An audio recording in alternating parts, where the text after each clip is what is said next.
Story 1. I'd been sitting in the emergency room waiting area for about 40 minutes when this happened. I was there because I'd sliced my hand pretty badly while cooking dinner. I lived alone after my divorce finalized 3 months ago, and I was still getting used to doing everything by myself. I'd been cutting vegetables for a stir fry when the knife slipped and went straight across my palm. It wouldn't stop bleeding even after 20 minutes of pressure, so I wrapped it in a kitchen towel and drove myself to the hospital. The triage nurse had seen me briefly, assessed that I needed stitches, but it wasn't life-threatening, and told me to wait. There were several people ahead of me, including an elderly man who kept coughing and a teenager who looked like he'd broken his arm. I understood the system. I wasn't happy about the wait, but I got it. That's when she stormed in. Karen marched straight past the check-in desk and went directly to the triage door, knocking loudly. She was probably in her early 40s, wearing yoga pants and a designer handbag. She looked perfectly healthy. Receptionist, ma'am, you need to check in first at the desk. Karen, I don't have time for that. I need to see someone immediately. Receptionist, everyone here needs to be seen. Please come to the desk and I'll get your information. Karen, you don't understand. I'm a medical professional. I know how these things work, and I need to be prioritized. The receptionist looked tired. It was nearly midnight on a Saturday, and I could only imagine what she'd already dealt with tonight. Receptionist, if you're a medical professional, then you understand triage protocols. Please check in, and the nurse will assess you. Karen, fine. She stomped over to the desk and started rattling off her information. I couldn't hear everything, but I caught that she was complaining about a headache and dizziness. After she finished checking in, she didn't sit down. Instead, she stood right by the triage door. About 10 minutes later, the triage nurse called the elderly man back. Karen immediately intercepted. Karen, excuse me, I should be going back next. I've been waiting long enough. Triage nurse, ma'am, I'm calling patients in order of medical priority. Please wait your turn. Karen, I told the receptionist already. I'm a nurse. I know what constitutes a medical emergency, and I'm telling you I need to be seen now. The triage nurse paused and looked at her clipboard. Triage nurse, you're experiencing a headache and dizziness, correct?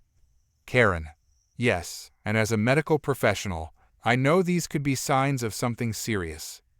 Triage nurse, when you checked in, you didn't indicate you were experiencing chest pain, difficulty breathing, or loss of consciousness. Is that still accurate? Karen, well, yes, but... Triage nurse, then you'll be called when it's your turn. Karen, this is ridiculous. Do you know how the medical system works? Medical professionals get professional courtesy. I shouldn't have to wait with all these people. The teenager with a broken arm shifted uncomfortably in his seat. His mom put a protective arm around him. Triage nurse, ma'am, what kind of nurse are you? Karen, what? Triage nurse, what's your nursing specialty? Where do you practice? Karen, that's not relevant. The point is I have medical knowledge. Triage nurse, actually, it is relevant. If you're claiming professional courtesy, I need to verify your credentials. What's your license number? Karen's face started turning red. Karen, I don't have to tell you that. Triage nurse, so you don't have a nursing license. Karen, I took anatomy in high school. I know more about the human body than most people in this waiting room. I understand medical terminology. I know what's wrong with me. The waiting room went completely silent. Even the TV mounted in the corner seemed quieter. I couldn't help myself. Me, did you seriously just claim you're a nurse because you took one class in high school? Karen whipped around to face me. Karen, stay out of this. You don't understand. Me, I understand you're lying to cut in line. We're all hurt or sick here. That doesn't make you special. Teenager's mom, she's right. My son's been sitting here with a broken arm for over an hour. We haven't complained. Karen, his broken arm can wait. My symptoms could be neurological. Triage nurse, ma'am, if you genuinely believed your symptoms were that serious, You would have called an ambulance. The fact that you drove yourself here and are able to stand here arguing tells me you're stable enough to wait. Karen, I want to speak to your supervisor. Triage nurse, you can file a complaint at the desk. But right now, I have actual patients to see. The nurse disappeared back through the door with the elderly man. Karen stood there, fuming. She pulled out her phone and started typing furiously. Karen, I'm reporting all of you. This is discrimination. I'm posting about this terrible treatment on social media. Security guard, ma'am, I'm going to need you to lower your voice or leave. A security guard had appeared. I hadn't even noticed him approach. Karen, are you threatening me? Security guard, I'm asking you to be respectful or exit the premises. You're disrupting other patients. Karen, fine. I'll go to a different hospital where they actually appreciate medical professionals. She stormed out, still typing on her phone. The security guard watched her leave, then turned to the rest of us. Security guard, sorry about that, folks. Teenager's mom, don't be. That was the most entertaining thing I've seen all night. About 20 minutes later, the triage nurse called me back. As she examined my hand, she sighed. Triage nurse, I'm sorry you had to witness that scene. Me, does that happen a lot? Triage nurse, more than you'd think. Everyone thinks their problem is the most important. But claiming fake credentials, that's a new one. Me, anatomy in high school. Wow. Triage nurse, right? I went to nursing school for 4 years, did clinicals, passed state boards, and maintained continuing education. But sure, one high school class makes her qualified. She cleaned and stitched my hand while we talked. The whole thing took maybe 30 minutes. As I was leaving, I passed the teenager and his mom heading back for his arm. I got to my car and sat there for a moment, looking at my freshly bandaged hand. My ex-husband had always handled the medical stuff when we were together. I'd felt pretty helpless driving myself here tonight. But at least I hadn't pretended to be something I wasn't to skip the line. My phone buzzed. A text from my sister asking how the hand was. I smiled and texted back that I'd survived, then added that I had a crazy story to tell her tomorrow. Story 2. I've been running a vacation rental for about 4 years now. After my father passed away, I inherited his lake house, and since I already owned my own place in the city, I decided to rent it out on one of those vacation rental websites. The extra income has been a lifesaver, especially with my daughter starting college this year. The mortgage on my own house isn't cheap, and tuition costs are insane. The lake house is nothing fancy, but it's clean, well-maintained, and in a beautiful location right on the water. I've put a lot of work into making it a nice place for guests. New mattresses, updated kitchen appliances, fresh paint, good Wi-Fi. I've had dozens of guests over the years, and my rating has always been solid. Most people leave 5-star reviews talking about how peaceful and relaxing their stay was. I handle everything myself because I can't afford to hire a property manager. I do all the cleaning between guests, handle the bookings, respond to messages, the whole deal. It's a lot of work on top of my regular job as a nurse, but the money makes it worth it. This past summer, I got a booking request from a woman for 3 nights. Her profile had a few reviews that were okay, nothing that raised any red flags. She said she was coming to the area for a wellness retreat and wanted somewhere quiet to stay. That sounded perfect for the lake house, so I accepted her booking. She was supposed to check in on a Friday afternoon. I'd taken the morning off work to clean the place and make sure everything was perfect. I always leave a welcome basket with some local snacks and a handwritten note. I restocked all the towels, made sure the coffee maker was working, even put fresh flowers on the kitchen table. She messaged me when she arrived. Guest, I'm here. Where do I get the keys? I'd already explained in my check-in instructions that there was a lockbox by the front door, but I sent her the code again anyway. About 10 minutes later, she messaged again. Guest, I'm inside. The Wi-Fi password isn't working. I'd also included the Wi-Fi password in the check-in instructions, and there was a printed card on the kitchen counter. but I sent it to her again. Then silence for the rest of the evening. I figured everything was fine. Saturday morning, I got another message. Guest, is there a coffee shop nearby? I sent her directions to the little cafe in town, about 10 minutes away. Again, this was all in the welcome book I leave at the house, but some guests don't read it. No big deal. Sunday, nothing. Monday morning, she was supposed to check out by 11. I messaged her at noon to confirm she'd left and to remind her to lock up and make sure the windows were closed. She responded that she was already gone. I drove out there that afternoon to clean for the next guests coming in on Tuesday. When I walked in, the place was a mess. Towels on the floor, dishes in the sink, trash overflowing. The bed wasn't stripped even though my checkout instructions clearly asked guests to put used linens in the hamper. There were wet towels on the hardwood floor that had left watermarks. The coffee table had ring stains from drinks without coasters. I was annoyed, but I've dealt with messier guests before. I spent 3 hours cleaning everything, treating the watermarks on the floor, and getting the place ready for the next booking. Then I left her a review that was honest but fair. I gave her 3 stars and mentioned that the place was left messier than expected, but thanked her for her stay. The next day, I got a notification that she'd left me a 1-star review. I opened it up, and my jaw dropped. Her review said the house was dirty, the Wi-Fi barely worked, there were no amenities nearby, and worst of all, the house had negative energy that caused her to sleep unpeacefully for all 3 nights.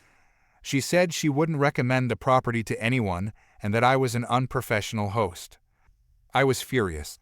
The house wasn't dirty, I'd spent hours cleaning it before her arrival. The Wi-Fi works fine. Every other guest has said so. And there's literally a cafe, a grocery store, and a pharmacy within 10 minutes. As for the negative energy thing, I didn't even know how to respond to that. But then things got worse. 2 days later, I got an email from the vacation rental platform saying she'd filed a dispute requesting a full refund for her stay. When I opened the dispute details, I couldn't believe what I was reading. She claimed that the negative energy in the house had caused her emotional distress and disrupted her wellness retreat.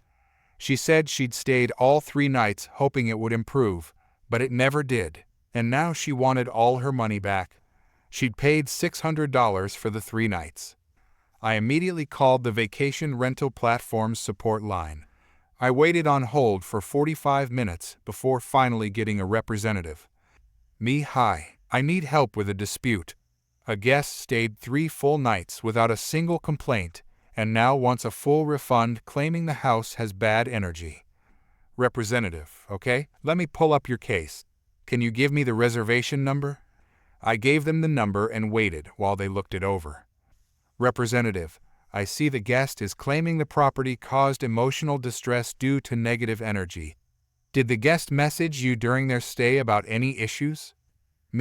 She messaged me 3 times, once about the lockbox code I'd already provided, once about the Wi-Fi password I'd already provided, and once asking where the coffee shop was. She never mentioned anything being wrong with the house itself. Representative, and she stayed all 3 nights. Yes, all 3 nights. She checked out on time. She never asked to leave early or requested to move to a different property. Representative, did she leave the property in good condition? No, actually, it was pretty messy. Towels everywhere, dishes in the sink, water damage on the floor from wet towels. I had to spend 3 hours cleaning. Representative, okay, I'm going to need you to submit evidence.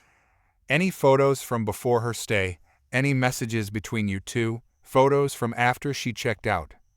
I spent the next hour gathering everything. I sent screenshots of all our messages showing she never complained. I sent photos I'd taken before her arrival showing how clean everything was. I sent photos from after she left showing the mess. I even sent screenshots of reviews from other guests praising how peaceful and clean the house was. The representative said they'd review everything and get back to me within 5 to 7 business days. Those were the longest 7 days of my life. $600 might not sound like much to some people, but that was a significant chunk of money for me.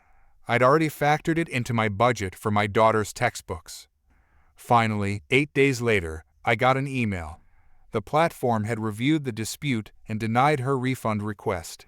They said that since she'd stayed all 3 nights without raising any concerns and couldn't provide any evidence of actual problems with the property, they were ruling in my favor. They also removed her 1-star review from my listing, saying it violated their policy against reviews based on personal preferences rather than factual issues. I was so relieved I almost cried. But then I got another notification. She'd messaged me directly through the platform. "Karen, this is completely unfair. That house ruined my entire retreat. I'm going to report you to every travel website I can find. You're a terrible host, and you don't deserve to rent that property." I didn't respond. The platform's terms of service say hosts aren't required to respond to messages after a dispute is closed. But she kept messaging. "Karen, I can't believe you're stealing my money like this. I'm going to tell everyone I know never to book with you. Karen, you clearly don't care about your guests' well-being. That house is cursed. Karen, I'm contacting a lawyer." I screenshotted all her messages and sent them to the platform support team, explaining that she was harassing me. They responded within a few hours saying they'd issued her a warning and that if she continued, they'd suspend her account. The messages stopped after that. But about a week later, I got a notification that someone had left a review on my personal social media page. It was her, using a different name, posting the same complaints about negative energy and saying I was running a scam.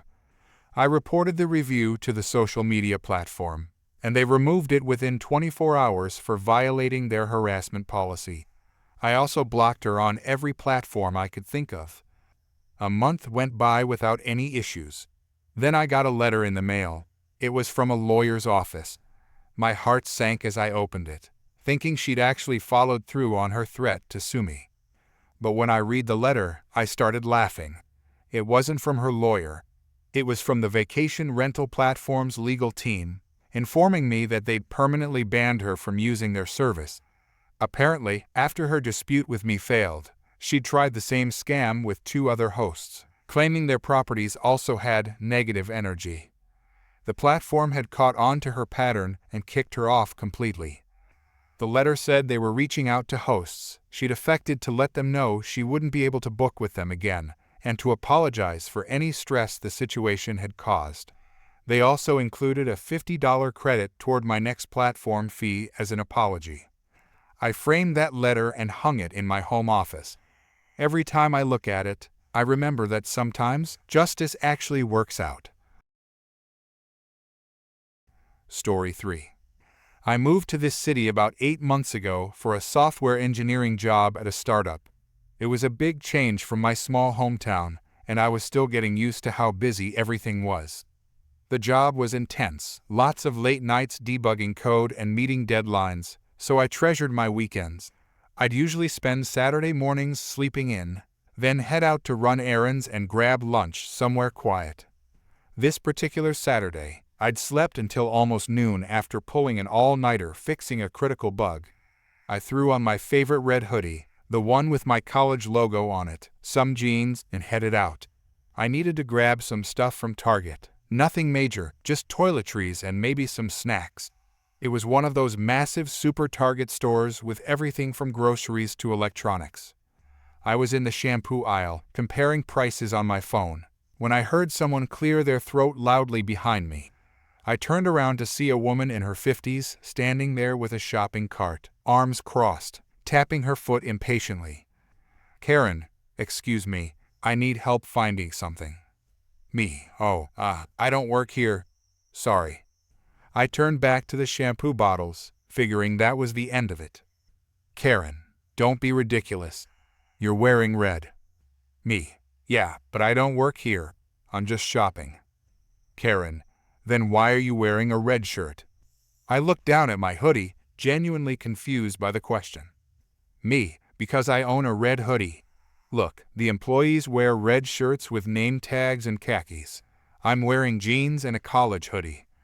Karen, I don't have time for this attitude. I need you to show me where the organic coconut oil is. The good kind, not the cheap stuff. Me, lady, I seriously don't work here. I don't even know where that is. Karen, this is unbelievable. Your customer service is terrible. I'm going to report you. Me, report me for what? Shopping while wearing red. Other shoppers were starting to notice the commotion. I felt my face getting hot with embarrassment. Karen, stop being difficult and just do your job. Me, my job is software engineering, which I do Monday through Friday at an office across town. Right now, I'm a customer, just like you. I pointed to my hoodie. Me, see this logo? This is from my university. Target employees wear plain red shirts with the Target logo and their name tags. Karen, I don't care about your excuses. All red shirts mean you work for me. Me, work for you. I don't even work for Target. She grabbed my arm, and I jerked it away. Me, do not touch me. Karen, how dare you speak to me that way? Where is your manager? Me, I don't have a manager here because, and I really can't stress this enough, I don't work at this store. A real Target employee, a young guy probably in his early 20s, came speed walking down the aisle.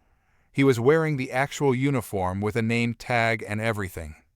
Employee, is everything okay here? Karen immediately turned to him. Karen, finally, a competent employee. I want to file a complaint about this man. She jabbed her finger toward me. Karen, he's been extremely rude and refuses to help me. Employee, ma'am, I'm confused. What happened? Karen, I asked him to help me find something, and he's been giving me attitude this entire time. The employee looked at me, taking in my jeans, sneakers, and college hoodie. Employee, sir, do you work here? Me, no, I absolutely do not. Employee, yeah, I didn't think so. He turned back to the woman. Employee, ma'am, this customer doesn't work for Target. Karen, he's wearing red. That means he works here. Employee, our employees wear red shirts with Target logos and name tags. He's wearing a college sweatshirt. Karen, that's just semantics. He should still help me. It's common courtesy. Me, common courtesy doesn't include demanding strangers help you shop and then grabbing them when they refuse. Employee, ma'am, I'm going to have to ask you to leave this customer alone. I'd be happy to help you find what you're looking for. Karen, no, I want him to apologize for his rudeness. Me, I'm not apologizing for not working at a store where I don't work. Karen, this is discrimination. Employee, ma'am, please, let me help you, or I'll need to call security. Karen, security? I'm the victim here. I'm calling corporate. She pulled out her phone and started dialing. The employee and I exchanged glances. Employee, I'm really sorry about this, man. Me, not your fault. Karen, on the phone?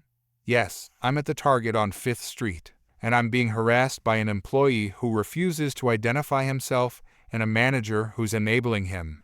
The employee sighed and spoke into his radio.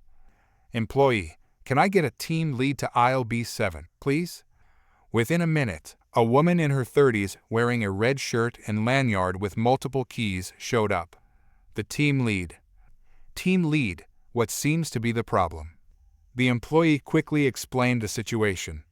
The team lead looked at me, clearly saw I wasn't an employee, and turned to the woman with a practiced customer service smile. Team lead, ma'am, I can assure you this gentleman doesn't work for Target. Now, we're happy to help you find what you need, but you need to stop harassing our customers. Karen, still on the phone. They're all ganging up on me now. Yes, all of them. I'm a loyal customer, and this is how I'm treated. The team lead's smile disappeared. Team lead, ma'am, I'm going to ask you once to end your call and either let us help you shop or leave the store. If you continue to cause a disturbance, I will have security escort you out. Karen, you can't kick me out. I spend thousands of dollars here. Team lead, I absolutely can, and I will. There was a long pause as the woman seemed to realize she wasn't going to win this one. She hung up her phone. Karen, fine, I'll take my business to Walmart. She abandoned her cart right there in the aisle and stormed off toward the exit. The team lead, the employee, and I all just stood there for a moment in stunned silence. Team lead, I am so sorry you had to deal with that. Me, it's okay. I've heard retail is rough, but wow. Employee, this is actually the third time this month someone's insisted a customer in red is an employee. Team lead, we should start handing out disclaimer cards. She was joking, but honestly, it wasn't a bad idea. The employee helped me find what I needed, and the team lead gave me a discount on my entire purchase as an apology for the hassle, which was unnecessary but appreciated. As I was checking out at the actual register with an actual employee, I saw security walking the woman out the front doors. She was still arguing with them. The cashier noticed me watching and grinned. Cashier? Yeah, she's been banned from this location. Apparently, she called corporate while security was escorting her out, and corporate looked up her purchase history. She's spent maybe $300 here total in the past year. Not exactly the loyal customer she claimed to be. I couldn't help but laugh. I paid for my stuff and left, making a mental note to maybe avoid wearing red to Target in the future. Story 4. I'd been working at this fast casual restaurant for about 8 months, ever since I dropped out of college to help my mom with medical bills. She'd been diagnosed with lupus the year before, and between her treatments and the mounting debt, I couldn't justify staying in school. The plan was to work full-time, save money, and maybe go back in a year or two. My manager was pretty understanding about my situation and gave me as many shifts as I could handle. It was a Tuesday lunch rush, probably around 1 in the afternoon. We were slammed. The line stretched out the door, and I was working the register while my coworkers hustled in the back to keep up with orders. I just finished ringing up a group of construction workers when she walked in. Karen stood in line like everyone else, though she kept sighing loudly and checking her watch. When she finally reached my register, she barely looked at me. Karen, I'll have the crispy chicken sandwich. Make sure it's fresh. And a small Diet Coke. Me, sure thing. That'll be $8.47. She paid and moved to the pickup area. About 7 minutes later, her order was ready. I called her number and handed her the bag. She took it to a table near the window and sat down. I'd already moved on to helping other customers when I heard her shriek. The entire restaurant went quiet. I looked over and saw her standing at her table, pointing at her sandwich like it had personally attacked her. Karen, what is this? What is this? I walked over quickly, trying to keep my customer service smile in place. Me, is something wrong with your order, ma'am? Karen, wrong. Wrong. This is disgusting. This is traumatizing. Me, I'm sorry you're not satisfied. What's the issue? Karen, this chicken looks too real. It's offensive. I can see the actual meat fibers. I looked at the sandwich. It was a normal crispy chicken sandwich. Breaded, fried, golden brown. Exactly what we served every single day. Me, ma'am, you ordered a chicken sandwich. That's chicken. Karen, but it looks like actual chicken, like it came from an animal. This is offensive to vegetarians. Me, you're not a vegetarian. You ordered chicken. Karen, that's not the point. The point is that vegetarians could see this and be traumatized. You're serving meat that actually looks like meat. It should look more processed, more fake. Other customers were starting to stare. My manager noticed the commotion and came over. Manager, what seems to be the problem here? Karen, your employee served me this horrifying sandwich. Look at it. You can see it's real meat. This is causing me emotional distress. Manager, ma'am, that's a chicken sandwich. It's made from chicken breast, breaded and fried. That's what you ordered. Karen, I didn't order emotional meat trauma.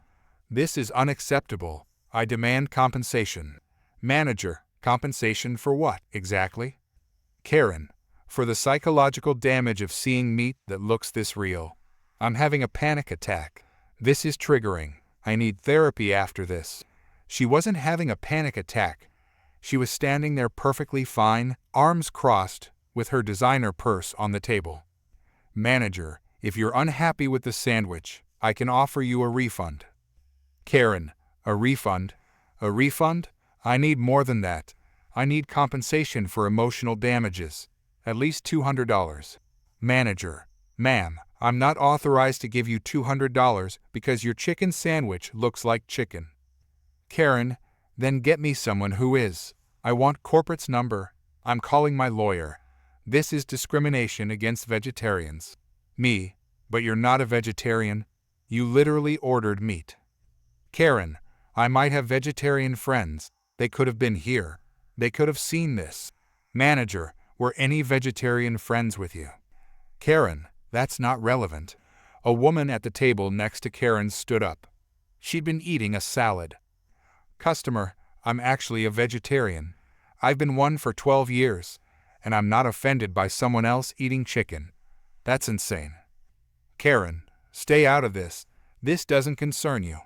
Customer, you just said it was about vegetarians being offended. I'm a vegetarian telling you we're not offended. Karen, well, I'm offended on behalf of vegetarians. Manager, ma'am, I can give you a refund for your meal, but that's all I can offer. If you're not satisfied with that, you're welcome to contact our corporate office. Karen, this is ridiculous. I'm never coming back here. I'm writing reviews everywhere. Everyone will know about the emotional meat trauma you caused me. Manager, that's your choice. Ma'am, would you like the refund? Karen, yes, and I'm keeping the sandwich as evidence. My manager processed the refund while Karen continued muttering about lawsuits and corporate complaints. She took her bag, her receipt, and her drink and marched toward the door. Karen, you'll be hearing from my lawyer about this meat trauma. She left in a huff. The restaurant stayed quiet for about 3 seconds before several customers started laughing. Construction worker, did that really just happen? Vegetarian customer, I cannot believe she tried to claim she was defending vegetarians. We don't need defending from chicken sandwiches. Manager, I'm so sorry about that. Everyone, your patience is appreciated. I went back to my register, still processing what had happened. About 20 minutes later, during a brief lull, my manager pulled me aside. Manager, hey, you handled that well. Me, thanks. That was bizarre. Manager, I've been doing this for 15 years, and that's a new one. Emotional meat trauma. Me, do you think she'll actually call corporate? Manager, probably. But we have cameras. They'll see she ordered chicken, got chicken, and then freaked out because the chicken looked like chicken. She won't get anywhere. She didn't. A week later, my manager told me corporate had reviewed the footage, and the complaint was dismissed as frivolous. Apparently Karen had tried to claim we'd switched her vegetarian order with meat, but the camera clearly showed her ordering and receiving exactly what she asked for. The best part, the vegetarian customer who'd stood up became a regular. She always sat at the same table and always made a point to tell me my customer service skills were excellent. She also started bringing her friends, several of whom ordered chicken sandwiches. Meanwhile, I noticed we got a new 1-star review online about a week after the incident. It was from a username that was obviously Karen, claiming we served traumatizing meat and discriminated against vegetarians. My manager responded publicly with a security footage timestamp and a polite explanation that the customer had ordered chicken and received chicken. The review got marked as unhelpful by dozens of people. I kept working my shifts, saving money for my mom's bills and maybe eventually for school. But whenever things got stressful, I'd remember the phrase emotional meat trauma, and it would make the whole shift a little more bearable. Story 5. I've been driving electric cars for about 6 years now. I made the switch after gas prices started eating up way too much of my paycheck, and honestly, I've never looked back.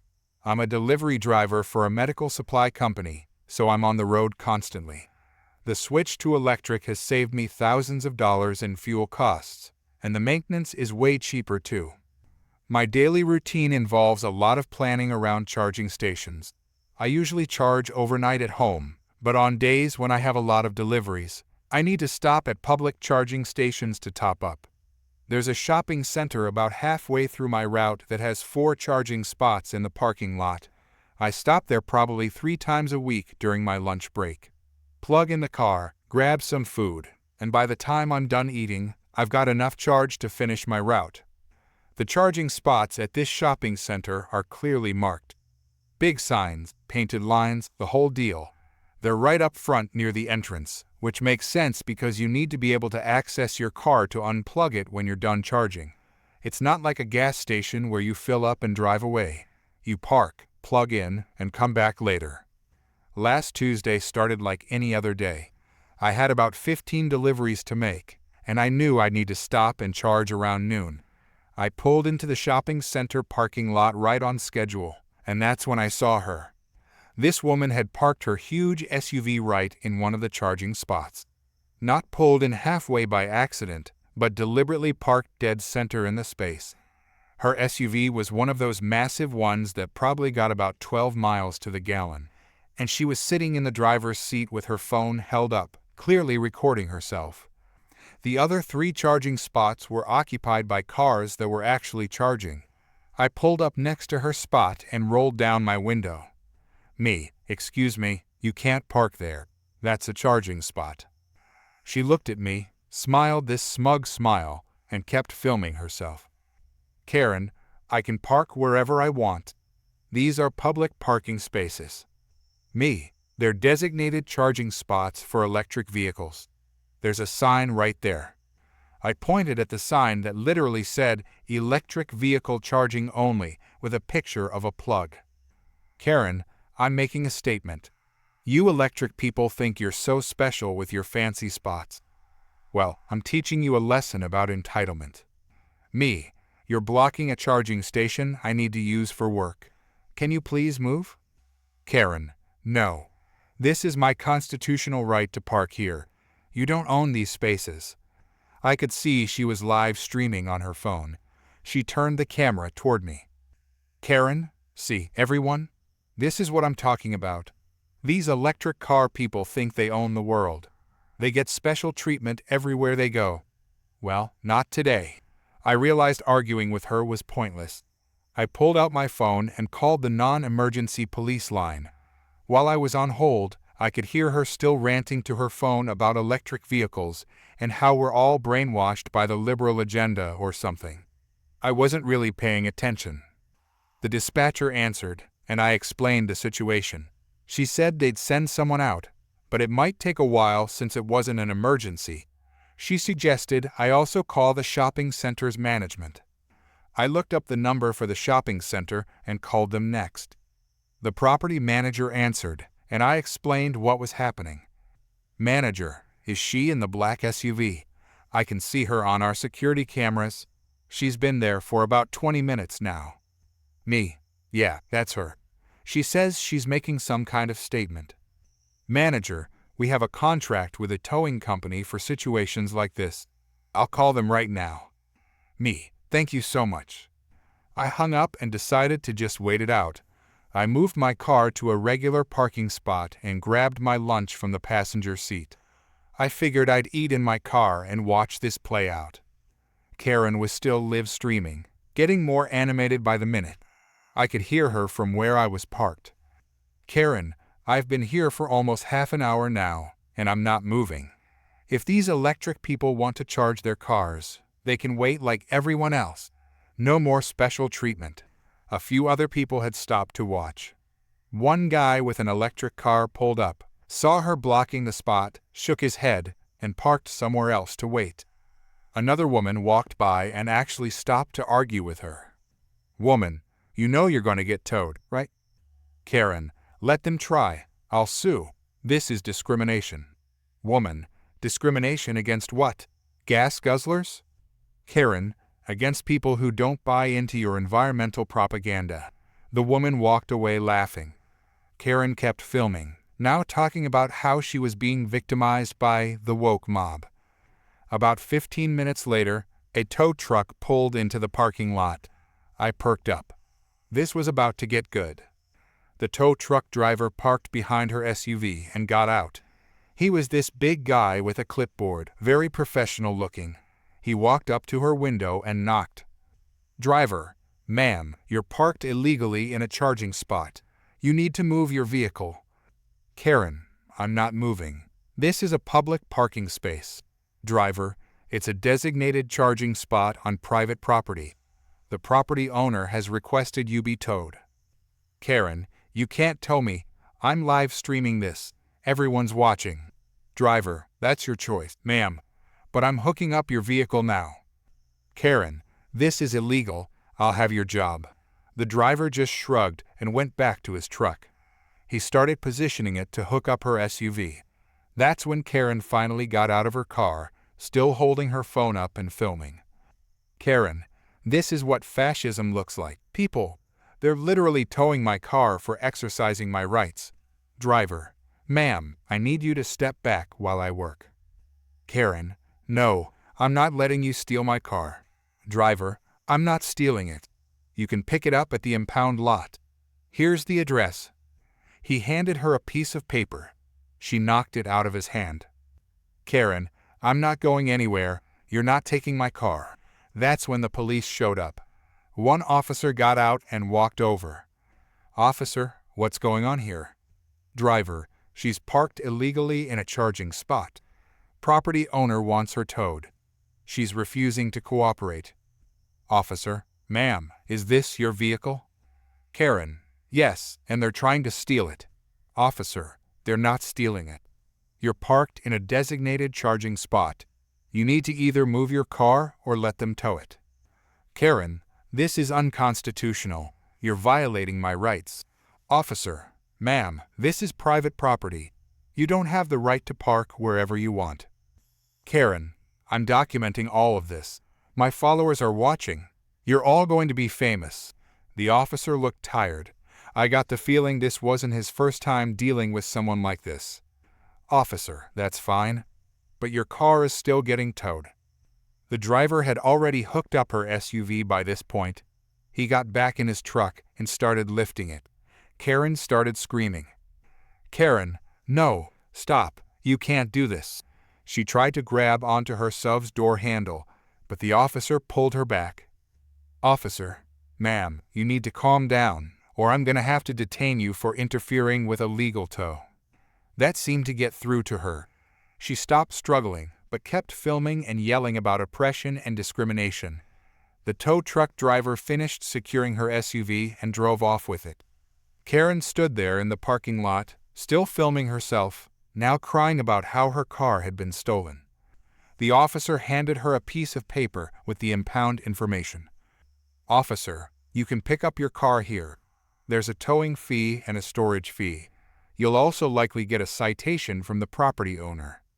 "Karen, how much is the fee?"